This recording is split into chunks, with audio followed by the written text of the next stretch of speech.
दादर येथील कबूतरखान्याजवळ आज सकाळी एक गोंधळ पाहायला मिळाला। त्याच संदर्भात आपल्यासोबत बोलण्यासाठी शिवसेना आमदार मनीषाताई कायंदे जोडल्या गेलेल्या आहेत। ताई, काय सांगाल? हायकोर्टाने आदेश दिले की कबूतरखाना बंद करायचा आहे, त्यानंतर महापालिकेने त्याचं पालन देखील केलं। मात्र आज दादर कबूतरखाना येथे खूप गोंधळ पाहायला मिळाला। काही नागरिक रस्त्यावरती उतरले, त्यांनी तो जैन समाजाचे तर काय नेमकं काय वाटतं तुम्हाला यावरती? मुळात म्हणजे हा सर्व विषय न्यायप्रविष्ट आहे। आता isakal.com आहे देशातील नंबर 1 ची मराठी न्यूज वेबसाईट। प्रत्येक अपडेटसाठी isakal.com ला नक्की भेट द्या। अशा वेळी मंगल प्रभात लोढा यांनी मुख्यमंत्र्यांना गळ घातली, जैन समाजाला घेऊन एक बैठक घेतली आणि एक प्रकारे मुख्यमंत्र्यांवर दबाव टाकण्याचा प्रयत्न केला आणि मग एखाद्या धर्मसंकटात सापडल्यासारखे मुख्यमंत्र्यांनी सांगितलं की नाही, ते अचानक त्यांचं खाद्य बंद करता येणार नाही वगैरे वगैरे अशा प्रकारचे, परंतु ते महानगरपालिकेचे कर्मचारी त्यांना खाऊ घालतील अशा प्रकारचा तो निर्णय होता, जो काही मी ऐकला प्रसारमाध्यमांच्या थ्रू। आता त्यानंतर आज सकाळी जो प्रकार घडला त्याचं काहीच आवश्यकता नव्हती। तो गोंधळ नाही, उद्रेक होता, एक प्रकारे हिंसा करण्याचा प्रयत्न। ब्लेड घेऊन आले, चाकू घेऊन आले, हे सगळं तोडायला ते हत्यारं घेऊन आले आणि म्हणजे उद्या सुनावणी आहे 7 तारखेला। बरं, हा सगळा युक्तिवाद कोर्टामध्ये सुरू आहे, म्हणजे कोर्टाचा निर्णय न मानणं, त्याचा अवमान करणं, कंटेम्प्ट ऑफ कोर्ट करणं, हे सगळं तिकडे झालं आणि मंत्री महोदयांच्या उपस्थितीत।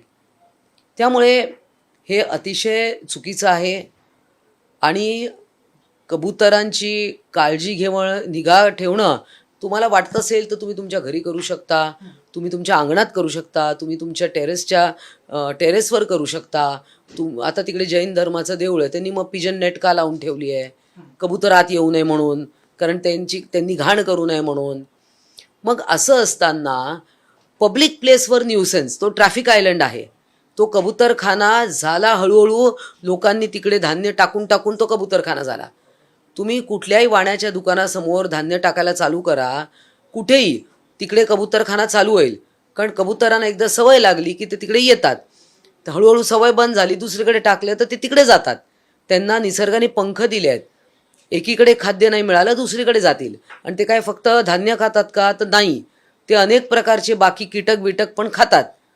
ज्यांनी याच्यावर अभ्यास केला आहे, मी अभ्यासपूर्ण बोलते आहे, त्यामुळे हा जो प्रकार केला आहे तो अतिशय निषेधार्ह आहे आणि न्यायप्रविष्ट विषय, तरी पण त्याच्यात काहीतरी तोडमोड करायची आणि कोणाचं तरी समाधान करायचं, हे मग असे सगळेच लोक उद्या करत लागतील। मग कोर्ट हवे कशाला या देशामध्ये?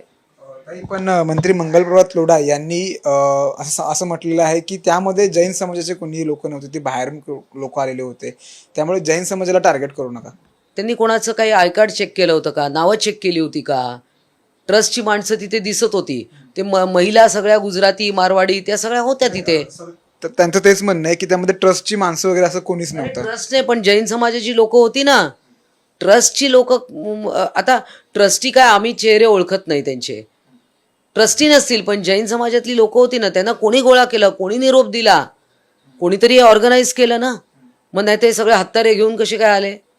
म्हणजे उद्देश तोच होता ना, उद्देश होता की ते सगळं शेड बांधलं होतं ते तोडायचं, हाच उद्देश होता।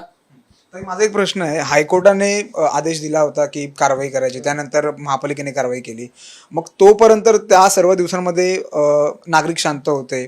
त्यानंतर मंगलप्रभात लोढा यांनी मुख्यमंत्र्यांना पत्र लिहिलं, भेटीगाठी घेतल्या, आयुक्तांना भेटले आणि त्यानंतर हा सर्व उद्रेक झाला। कुठेतरी एक स्पार्क लागला असं म्हटलं। निश्चितच मंत्री महोदयांनी थोडं थांबायला पाहिजे होतं। न्यायप्रविष्ट विषय, आपल्या समाजातले लोक आले। आता मला सांगा, नागाला दूध पाजण्याची प्रथा आपल्या देशामध्ये होती, बंद झाली ना कालांतराने, वेळ लागला पण बंद झाली ना, कारण ते त्याचं खाद्य नाही आहे। आणि कबुतरांची तुम्ही इतकी उत्पत्ती करताय, ते न्यूसेन्स पण आहे ना। आपण कुत्र्या मांजरांचं पण आपण न्यूटरिंग करतो, त्यांचं निर्बीजीकरण करतो का? ते कुत्रे चावतात म्हणून। आता कबुतरांपासून, त्यांच्या विष्ठेपासून, पंखांपासून अनेक रोग होतात, मग ते चालतं।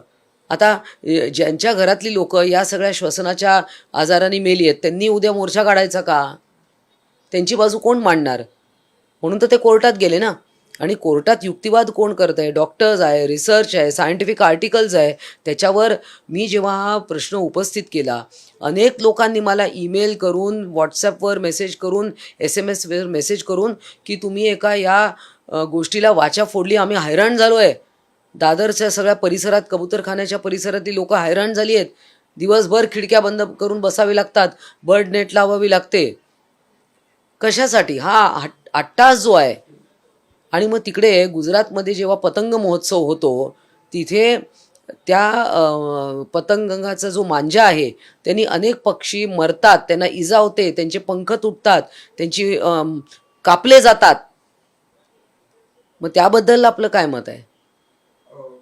एक शेवटचा प्रश्न, सकाळी जे काही घडलं, जे काही आंदोलन झालं, ते कुणीतरी घडवून आणलं असं वाटतं का? कारण इतक्या पूर्ण मोठ्या संख्येने नागरिक एका ठिकाणी गोळा होतात, इतके दिवसात गोळा होत नाहीत.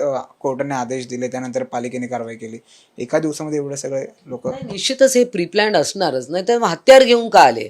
तोडफोड करण्यासाठी, ते शेड तोडफोड करण्यासाठी. ते तुम्हाला माहिती आहे, ताडपत्री अशी काय हाताने कागदासारखी फाटत नाही, त्याला तुम्हाला काहीतरी धारदार वस्त्रच पाहिजे ना कापायला. त्यामुळे हे सगळं प्रीप्लॅन्डच असणार आहे, त्याच्यात काही वाद नाही. आणि कोर्टाचं कंटेम्प्ट ऑफ कोर्ट हे झालेलं आहे, अतिशय चुकीचं आहे. आणि इथे माणसाच्या जीवन मरणाचा प्रश्न आहे आणि प्रत्येक प्राण्याला जगण्याचा अधिकार आहे. ती आपली निसर्गाची साखळी आहे.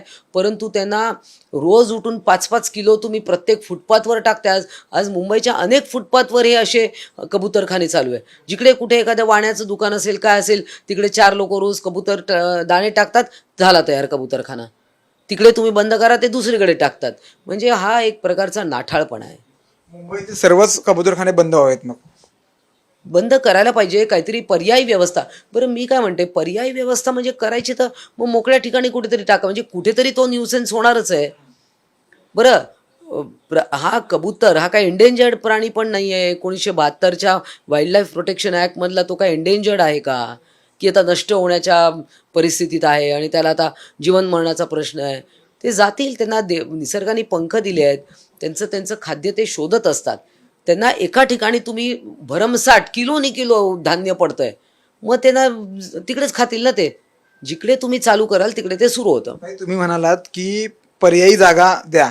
जर का पर्यायी जागा दिली तर ऑब्व्हियसली तिकडे देखील तोच प्रॉब्लेम वाढणार आहे. काय आता, कारण मंगलव्रत लोढांनी पर्यायी जागा द्या अशी मागणी केलेली आहे. त्यांनी तिकडे त्यांचं एखादं मैदान बिदान असेल मंगलप्रभात लोढांचं, किंवा जैन समाजाच्या काही जागा असतील, तर तिथे त्यांनी करावं चालू. तुमच्या मंदिर आहे, देरासर आहे, तिथे तुम्ही छोटीशी एक जागा करा आणि तिकडे करा. प्रश्न तर मिटणार नाही. शेवटी जे काही प्रॉब्लेम्स आहेत, ज्या काही संकट आहेत नागरिकांवरती, ते पुन्हा उद्भवणारच आहेत.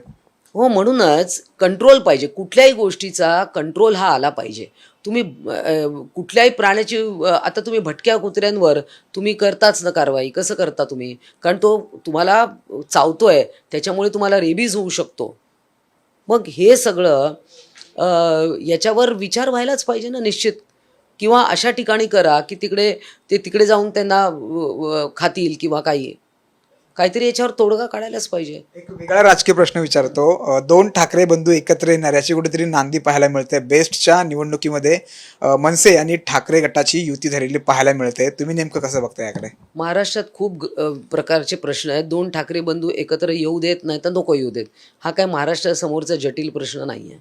काही पण तरी देखील महाराष्ट्राच्या राजकारणात काही वेगळं चित्र पाहायला मिळेल. म्हणजे शिवसेनेला काही याचा त्रास महापालिका निवडणुकीत? अजिबात नाही. कारण लोकांनी आजमावलेलं आहे की उद्धव ठाकरेंनी मुंबईसाठी काय केलं आहे, किंवा हे दोघं एकत्र आले तर काय. बघूया पुढे. अजून काही ती वेळ आलेली नाही आहे. एकनाथ शिंदेचा दुसरा दिल्ली दौरा आहे. विरोधकांकडून टीका होते, खास करून ठाकरे गटाकडून टीका होते की एकनाथ शिंदे यांच्या पक्षाचे प्रमुख जे आहेत ते दिल्लीत बसतात, त्यामुळे त्यांना सारखं दिल्लीत जावं लागतं. मग आता उद्धव ठाकरे दिल्लीत कशाला गेले आहेत? कारण त्यांचा पक्ष चालवणारे शरद पवारजी तिकडे आहेत, त्यांचा पक्ष चालवणारे राहुल गांधी, सोनिया गांधी ते तिकडे आहेत, असं आम्ही म्हणायचं का? आम्ही असं म्हणू शकतो. काहीतरी सेटिंग करायला एकनाथ शिंदे सेटिंग खूप छान करतात. काहीतरी सेटिंग करायला ते दिल्लीत गेले असतील असं. करा सेटिंग. तुम्हाला कोणी रोखलंय? तुम्ही केली ना 2019ला सेटिंग केली ना. तुम्ही जनमत जुगारून तुम्ही सेटिंग केली. तुम्ही मुख्यमंत्री झालात ना त्यावेळी. मग सेटिंग काय? सेटिंग ते मग काय एकनाथ शिंदेंनी सेटिंग करून आणि तुम्हीच फक्त करावी का? खूप खूप धन्यवाद ताई साम टीव्हीशी बातचीत केल्याबद्दल. कॅमेरामॅन अनूप सह मी सुरोज मसुरकर, साम टीव्ही मुंबई.